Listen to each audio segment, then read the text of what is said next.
కరప మండలం గొడ్డటిపాలెం గ్రామ పంచాయతీ వద్ద సర్పంచ్ గొన అనూష ఆంజనేయులు, డిప్యూటీ ఎంపీడీఓ సలాది వెంకట శ్రీనివాసరావు ఆధ్వర్యంలో స్వచ్ఛ సంక్రాంతి, స్వచ్ఛ గ్రామ పంచాయతీ, వికసిత్ భారత్ జీ రామ్జీ గ్రామ సభ ఘనంగా నిర్వహించారు. ఈ సందర్భంగా మండల డిప్యూటీ ఎంపీడీఓ సలాది వెంకట శ్రీనివాసరావు మాట్లాడుతూ గ్రామాలు చెత్తపోగు రహిత గ్రామ పంచాయతీలుగా డిక్లేర్ చేయాలని పిలుపునిచ్చారు. వికసిత్ భారత్ జీ రామ్జీ పథకం యొక్క ఆవశ్యకత, ప్రజల జీవనోపాధి మరియు గ్రామ అభివృద్ధిలో ఈ పథకం యొక్క తోడ్పాటు సవివరంగా వివరించారు.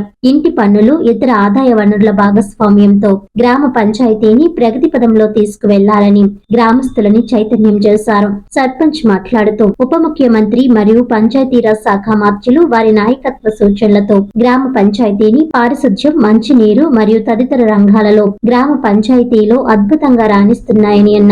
గ్రామాన్ని ఇంకా ప్రగతి పదంలో తీసుకువెళ్లడానికి గ్రామ ప్రజలు, నాయకులు, అధికారులను కలుపుకొని వెళ్తున్నామని తెలియజేశారు. గ్రామ సభలో గ్రీన్ అంబాసిడర్లను, పంచాయతీ సిబ్బందిని సన్మానించడం జరిగిందన్నారు. గ్రామ పెద్దలు, గ్రామ నాయకులు, వివిధ శాఖల అధికారులు, Tripura Shankara, G Ramji, VRO Harichandra, anganwadi workers, Asha workers, Viksit Bharat G Ramji పథకం సిబ్బంది, మెట్లు, పథకం కూలీలు తదితరులు పాల్గొన్నారు.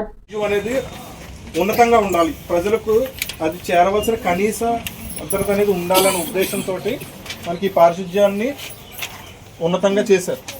కాబట్టి ఏంటంటే ఈ పారిశుధ్యాన్ని ఇంకా మెరుగ్గా చేయాలి. తర్వాత ఏంటంటే రేపు వచ్చే సంక్రాంతి అంటే అందరికీ పండుగ, కానీ ఏంటంటే ప్రజలకు మాత్రమే కాదు, మన నుంచి కూడా గ్రామాలను ఇంకొంచెం పరిశుభ్రంగా చేయాలి. చెత్త పోగులు లేకుండా, గార్బేజ్ హీప్స్ అనేవి లేకుండా చెత్త పోగులు రహిత గ్రామంగా దాన్ని డిక్లేర్ చేయాలనే ఉద్దేశంతో ఈ కార్యక్రమాన్ని అనేది దాన్ని రూపొందించారు. సో దానిలో భాగంగా ఏంటంటే మనకున్న పరిమితమైన గ్రామంలో ఒక పక్క నుంచి డ్రైనేజీలు తీయించడం కానివ్వండి, తడి చెత్త పొడి చెత్త వేరు చేయాలని దాదాపు చాలా ఏళ్ళ నుంచి చెప్తూనే ఉన్నారండి. కాకపోతే ఏంటంటే మనకి గ్రామ స్థాయిలో అంటే క్షేత్ర స్థాయిలో అది అవలంబించలేకపోతున్నారు. ఇప్పుడు ఏంటంటే ఇంకా దాన్ని కఠినతరం చేసి ఏంటంటే కుప్పలుగా పెరిగిపోతుంటే మన గ్రామంలోనే అదే గుట్ల కింద పేరుకుపోతుంది. దాన్ని వేరే చోటకి ఎక్కడికి మనం చేయలేకపోతున్నాం.